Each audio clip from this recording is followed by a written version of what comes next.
నా పేరు Ramesh, Vizag city circle ఇన్స్పెక్టర్ని. ఎప్పుడు క్రైమ్ రిపోర్టర్స్తో కానీ సినిమా రిపోర్టర్స్తో ఇంటరాక్ట్ అయింది లేదు.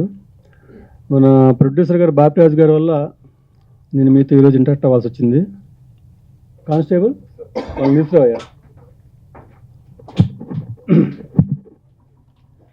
వీళ్ళు వచ్చేసి వైజాగ్ సిటీలో చాలా క్రైమ్స్ చేసిన రౌడీ షీటర్. మన ప్రొడ్యూసర్ గారు రమ్మంటే రిమాండ్ నుంచి తీసుకొచ్చాను వీళ్ళని. చాలా సెన్సిటివ్ మ్యాటర్ ఉన్న రెడ్ బుక్నే కొట్టేశారండి వీళ్ళు. మా స్టేట్లో అల్లకొల్లోలంగా ఉంది. ఎంత బతిలాంటి నిజం చెప్పట్లేదు. చెప్పండి. నా పేరు కాకరోజ్ సారు. గాజువాకలో చిన్న చిన్న క్రిమినల్ కేసులు ఉన్నాయి సారు. నాకు ఆ రెడ్ డైరీకి సంబంధం లేదు సారు.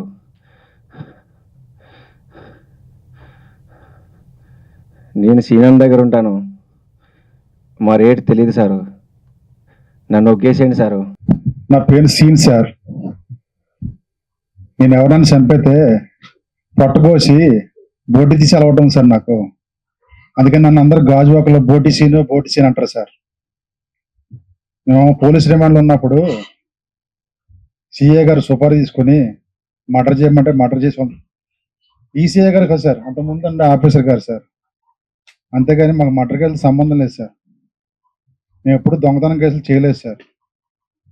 4-5 మర్డర్ కేసులతో చేసాను తప్పితే కానీ దొంగతనం కేసులు చేయలేదు సార్ మేము. నా పేరు జానీ సార్. అమ్ముతోడు సార్. నాకేం తెలియదు సార్. అయినా నాకు చదవడమే రాదు సార్. ఆ ఎర్ర బుక్ గురించి నాకేం తెలుసు సార్. అయినా నాకు అమ్మాయిలు తడతం తప్పించి అంతకు మించి ఏం తెలియదు సార్. అందులోకి మురుగు కొంపలు ఉన్న అమ్మాయిల జోలికి తప్పించి డబ్బున్న అమ్మాయిలు ఏ జోలికి పోలేదు సార్. అంతకు మించి నాకేం తెలియదు సార్. నన్ను వదిలేయండి సార్.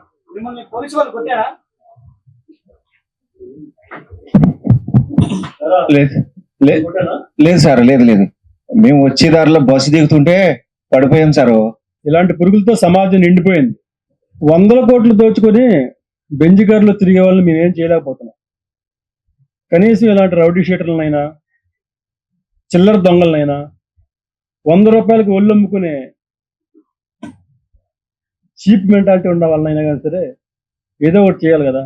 అందుకే ఇలాంటి పురుగుల్ని ప్రజలు వదలొద్దు. ఈ విషయం చెప్పడానికే నేను ఇక్కడికి వచ్చాను.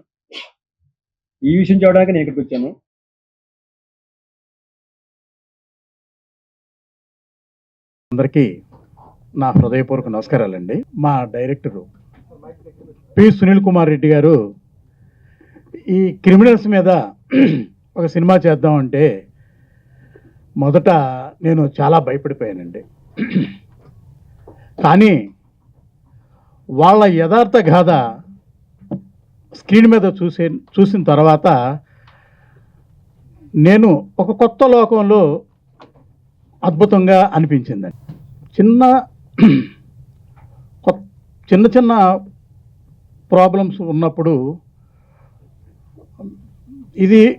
ఈ పరిస్థితుల్ని నేను చిన్నగా ఎదుర్కోవడం జరిగింది. అలాగే ఈ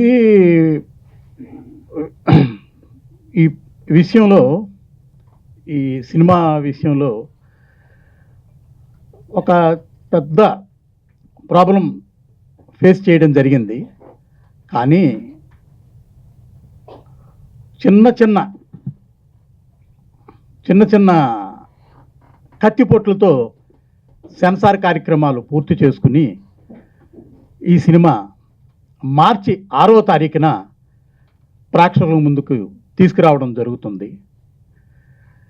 ఈ సినిమాలో డైరెక్టర్ గారు చెప్పిన దానికంటే చాలా గొప్పగా చేయడం జరిగింది. కొత్త సినిమాలు చూసి విసిగి చెందిన ప్రేక్షక దేవుళ్ళకి ఈ సినిమా డెఫినెట్గా ఒక కనువిందు చేస్తుందని నేను అనుకుంటున్నాను. అలాగే ఈ సినిమా విషయంలో నాకు సహకరించినటువంటి పోలీసు వారికి, ఈ క్రిమినల్స్కి కూడా నేను జీవితాంతం రుణపడి ఉంటానని తెలియజేస్తూ డైరెక్టర్ గారిని ఫర్దర్గా మాట్లాడవలసిందిగా కోరుకుంటున్నాను. Thank you. నేను ఒక జర్నలిస్ట్గా నా కెరియర్ స్టార్ట్ చేశాను. సో నా చుట్టూ ఉండే ప్రపంచాన్ని చూస్తూ దాన్ని ప్రజలకు చూపించాలి అన్న ఒక ఆరాటంతో చేసే ఈ సినిమా ప్రయాణంలో ఈ కాక్రోచ్ అనే సినిమాని తీయాలి అని నేను అనుకున్న తర్వాత పోలీస్ డిపార్ట్మెంట్ను కూడా నేను అడగటం, ఎన్నో కేస్ స్టడీస్ తీసుకున్నాను.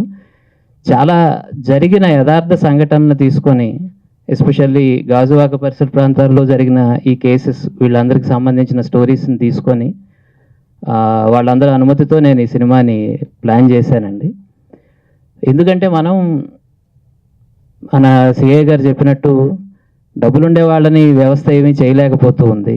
చిన్న చిన్న వాళ్ళ మీద మన ప్రతాపం చూపెడుతూ ఉన్నాం. అంటే సీతాకోక చిలుకల్ని ఏమాత్రం హర్ట్ చేసినా కానీ మనం చాలా దోషుల్లా కనపడతాం. అదే కాక్రోచ్లను చంపేస్తే చాలా గొప్పగా ఫీల్ అవుతాం. ఎవరైనా 1000 కోట్లు కాజేసిన వాళ్ళని మనం ఏమి అనలేం, కానీ ఒక చిన్న పిక్ పాకెట్ని మాత్రం చెట్టుకు కట్టేసి కొట్టేసి మన కోపాన్ని అంతా చూపెడతాం. సో ఎప్పుడూ కూడా చిన్నవాళ్ళకి లేకపోతే చిన్న చిన్న తప్పులు చేసే వాళ్ళ మీదే మన ప్రతాపం అంతా చూపెడుతూ ఉంటాము. ఇంత హిపోక్రసీ ఉంది ప్రపంచంలో. కానీ వాళ్ళ జీవితాన్ని చూసిన తర్వాత నాకు చాలా కొత్త కోణాలు కనిపించాయండి. వాళ్ళ జీవితంలో ఉన్న అనుభవాలు కానీ, లేకపోతే పరిచయాలు కానీ, ప్రేమలు కానీ నాకు చాలా విచిత్రంగా అనిపించాయి. ఆ కథాంశంతో తీసుకొని ఒక అడ్డు రోడ్డులో ఉండే ఒక వేశ్యకి, ఇలాంటి ఒక క్రిమినల్స్కి మధ్య జరిగే ఒక బ్యూటిఫుల్ లవ్ స్టోరీని నేను చెప్పాలనుకున్నానండి, ఒక డార్క్ బ్యాక్డ్రాప్లో. రెగ్యులర్గా ఉన్న సినిమాలన్నిటికీ భిన్నంగా ఉంటుంది అని నేను నా ప్రొడ్యూసర్ గారికి చెప్పినప్పుడు ముందు భయపడ్డారు. ఎందుకంటే గ్లామరు, కోట్ల రూపాయలు ఉండే గ్లామర్ సినిమాలు మాత్రమే చూస్తారు ప్రేక్షకులు అన్నప్పుడు, లేదండి, నగ్నంగా ఉండే నిజాన్ని చూడడానికి చాలామందికి ఇష్టం ఉంటుంది. మనకు తెలియని ఒక ప్రపంచాన్ని చూడాలి అనే కోరిక చాలామందికి ఉంటుంది. చాలామంది సెన్సిటివ్ ఫిల్మ్ ఆడియన్స్ ఉన్నారు. వాళ్ళందరికీ ఒక మంచి సినిమా చూపించే అవకాశం ఉందండి అని నేను చెప్పాను. ఈ సినిమా తీసిన తర్వాత చాలా డార్క్గా తీయడం జరిగింది, చాలా ఓపెన్గా బోల్డ్గానే తీయడం జరిగింది యాజ్ ఎ జర్నలిస్ట్. ఎందుకంటే నేను చూసిన సమాజాన్ని ఉన్నట్టు చూపించాలి అనే ఒక ప్రయత్నంలో డెఫినెట్గా నేను బోల్డ్గానే తీశాను. సో సెన్సార్ వాళ్ళు జెన్యూన్గానే, చాలా న్యాయబద్ధంగానే సర్టిఫికేట్ ఇచ్చారు. నేను కూడా అదే అనుకున్నాను. ఇది చిన్నపిల్లలు కానీ, సున్నిత మనస్కులు కానీ చూడకుండా ఉంటేనే మంచిదే అనిపించింది. ఎవరైతే సమాజంలో ఉండే నగ్నత్వాన్ని చూడడానికి సిద్ధపడతారో, ఎవరైతే మన చుట్టూ ఉండే లోపాలను కూడా అర్థం చేసుకోవడానికి ప్రయత్నం చేస్తారో వాళ్ళందరికీ ఈ సినిమా నచ్చుతుందని, వాళ్ళకి తెలియని ఒక పాతాళ లోకాన్ని చూపించడం కోసం నేను చేసిన ఈ ప్రయత్నం జనంకి రీచ్ అవుతుందని అయితే మనస్ఫూర్తిగా నమ్ముతున్నానండి. స్క్రీన్ మీద ఒక డార్క్ సబ్జెక్ట్ని డీసెంట్గానే వితిన్ మై లిమిట్స్ నేను తీయడానికి ప్రయత్నం చేశాను. కొంతమంది దీనికి వల్గర్ అనే కామెంట్ చేశారు. మేబీ నిజం నగ్నంగానే ఉంటుంది. కొంతమంది వైలెంట్గా ఉంది ఫిల్ము అన్నారు. అవును, జీవితం చాలా వైలెంట్గా ఉంటుంది, చాలా బ్రూటల్గా ఉంటుంది. ఆ రియాలిటీస్ అన్నీ నేను చూపించాలనుకున్నాను. ఈ ప్రయత్నంలో నాకు సహకరించిన పోలీస్ డిపార్ట్మెంట్కి, అలాగే తన కథలని తను మనస్ఫూర్తిగా పంచుకున్న క్రిమినల్స్ కూడా నేను థ్యాంక్స్ చెప్తున్నాను. నాకు తెలియని ఒక ప్రపంచాన్ని నాకు వాళ్ళు చూపించారు. వాళ్ళ జీవితాన్ని నేను మీ అందరికీ చూపించడం కోసం నా ప్రొడ్యూసర్ గారి సహకారంతో, నా టెక్నీషియన్స్తో నేను ప్రయత్నం చేశాను. ఈ సినిమా మార్చి 6వ తేదీ రిలీజ్ అవుతుందండి. ఇది మీ అందరికీ నచ్చుతుందని నేను నమ్ముతున్నాను. గాజు గ్లాసుల నుంచి చూస్తూ పాప్కార్న్లు తింటూ చూసే వాళ్ళకి బహుశా ఇది రుచించకపోవచ్చు. నేను చెప్తున్నాను, ఆ విషయం నేను మనస్ఫూర్తిగానే చెప్తున్నాను. మీరు కేవలం ఎంటర్టైన్మెంట్ కోసమే చూడాలి అనుకుంటే బహుశా మీకు రిపల్సివ్గా అనిపించవచ్చు. But this is the truth. I wanted to discuss the truth. గట్టర్లో ఉండే ఒక స్టోరీని, అందులో ఉండే ఒక పరిమళించే ప్రేమను కూడా నేను చూపించాలనుకున్నాను. It's an interesting cinema. That's what I felt. And being a journalist, I'm assuring that it's going to be a wonderful statement, a documentary type of emotion in that. But ఒక అద్భుతమైన ఒక లవ్ స్టోరీని, ఒక dark స్టోరీని చెప్పడానికి నేను ప్రయత్నం చేశాను. ఈ సినిమాని మీరు అందరూ ఆదరించి, ఈ సినిమాలో నటించిన ప్రతి నటీనటుడికి, టెక్నీషియన్కి కూడా మీరు అప్రిసియేషన్ తెలియజేస్తారని, ఈ సినిమాని విజయవంతం చేసే దీంట్లో మీరు అందరూ సహకరిస్తారని మనస్ఫూర్తిగా కోరుకుంటూ